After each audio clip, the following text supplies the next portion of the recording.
Ég ákaflega ánægður með þennan vísindaráðssjóð og ég hef nú má segja að síðustu 10 ár lifa meira minna á þessu. Það ekki auðugan garð að gresja í að fá styrki á Íslandi. Tókst að við einu svona að fá ranni styrki, það mjög erfitt fyrir klínisk verkefni.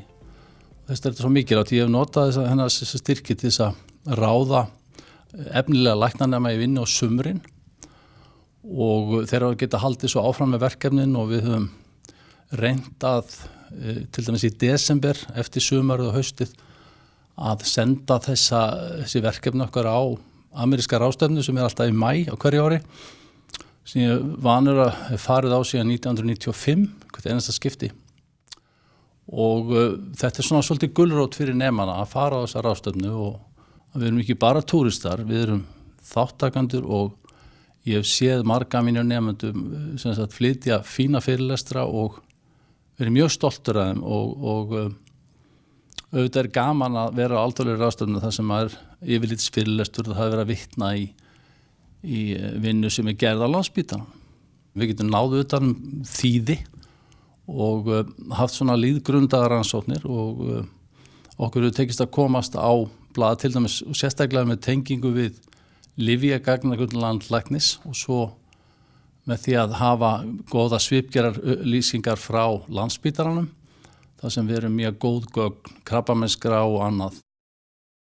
Mér finnst þessi háskóla hluti starfsins vera rjúfanlegu partur af starfin á Landspítalanum. Það hægt að kenna nemendum með því að benda þeim á að við erum líka með tölur frá Íslandi og það nærtækast þegar að verða að skoða eitthvað ástand. Hvernig er þetta samanborið við tölur úr íslensku rannsóknum og það náttúrulega erum við að bera okkur saman við aðra þjóðir og sumt af okkar klínisku rannsóknum líka svolítið gæða rannsóknir þar sem við getum séð að okkar árangur og útkoma hjá sjúklingum jafngóð og jafnvel betri en sums staðar annars staðar og þessna held ég að þetta vísindastarf sé alveg gríðarlega mikilvægt að halda því áfram.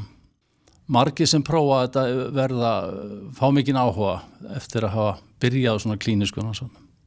Ég held að sé langmesta gleðin í þessu starfi að vera prófessor og að maður getur virkja nemendur og séð hvers þeir eru megnuði, hvernig þeir vaksa og öðlast mikla þekkingu, mikla kunnáttu og færni og verða betri en þú sjálfur í þessu efni sem þú vilt kemur hugmyndum að stað og þeir taka keflið og halda áfram. Það mikil gleði fylgjandi því.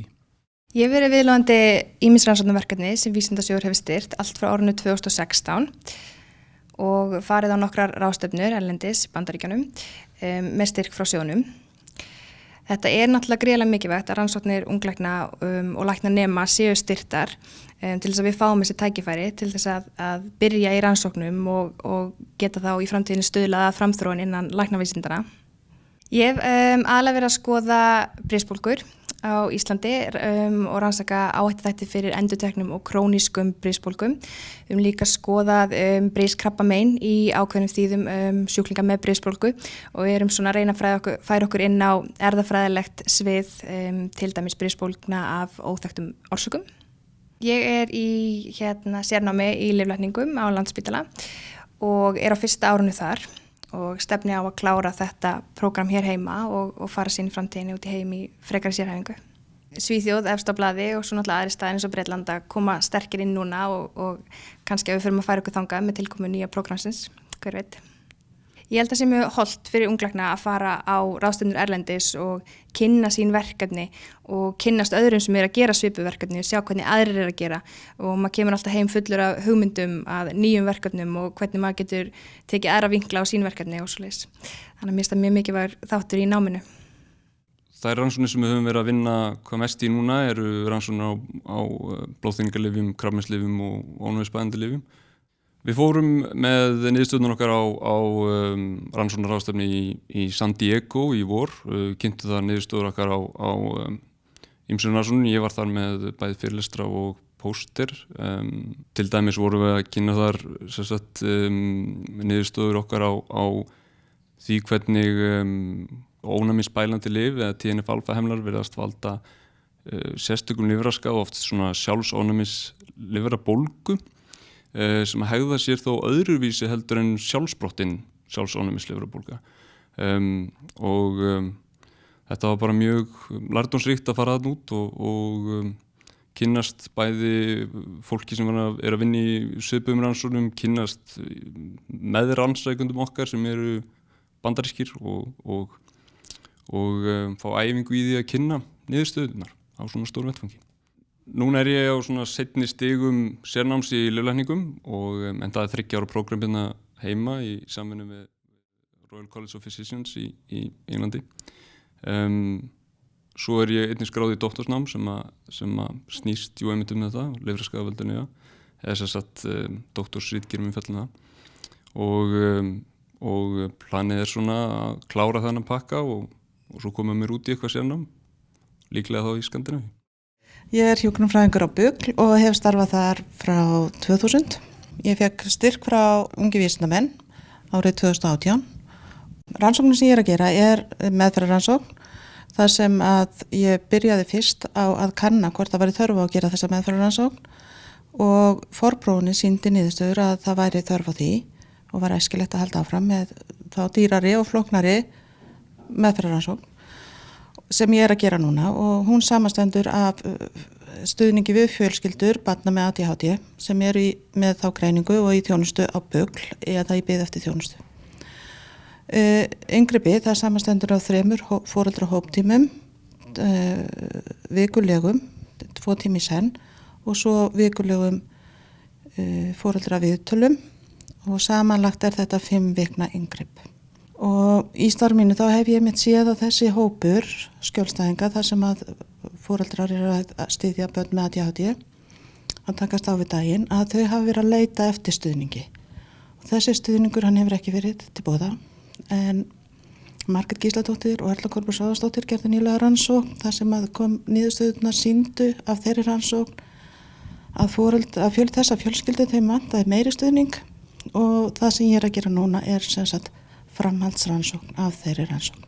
Rannsóknin hluti af doktorsnámi mínu við Hjúkrunarfræðideild Háskóla Íslands og ég sem sagt byrja 2018 í doktorsnáminu og fer þá fljótlega að safna að mér gögnum til þess að byrja þá forrannsókn að þessari endalegu rannsókn sem ég geri og vonandi klára ég þetta 2022.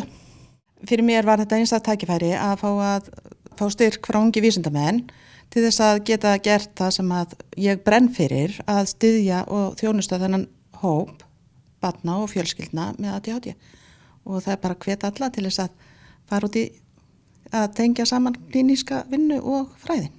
Ég hef 3 sinnum fengið styrk frá vísindaráði og hafa það nýst mér vel til að sinna mínu rannsóknum.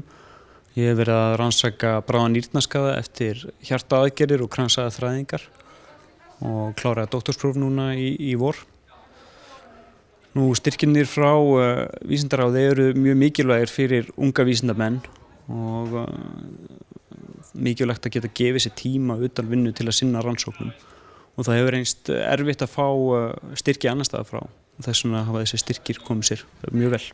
Og ég hef skoðað bráðan nýrnaskaða eftir kransaða þræðingar meðal annars þar sem við erum að skoða áhrif skuggaefnis á bráðan nýrnaskaða og síðan hef ég skoðað bráðan nýrnaskaða eftir 3 mismunandi hjartaaðgerðir sem eru þá aðeins umfangs meiri heldur en þræðingarnar og við verið að meta áhættu þætti og fylgt sjúklingunum eftir og sé hvernig þeim farnast. Við höfum sýnt að þeir sem fá bráðan nýrnaskaða hafa verri lifun almennt en þeir sem ekki fá skaðan. Mikilvægt að fylgja þessum sjúklingum vel eftir og meðhöndla þá vel. Nú ein rannsóknin var fjölsetra rannsókn þar sem við vorum að vinna með öðrum spítölum á Norðurlöndunum. Mér finnst gaman að vinna rannsóknum samhliða klínísku starfi og þetta gefur starfinu svona meiri dýpt.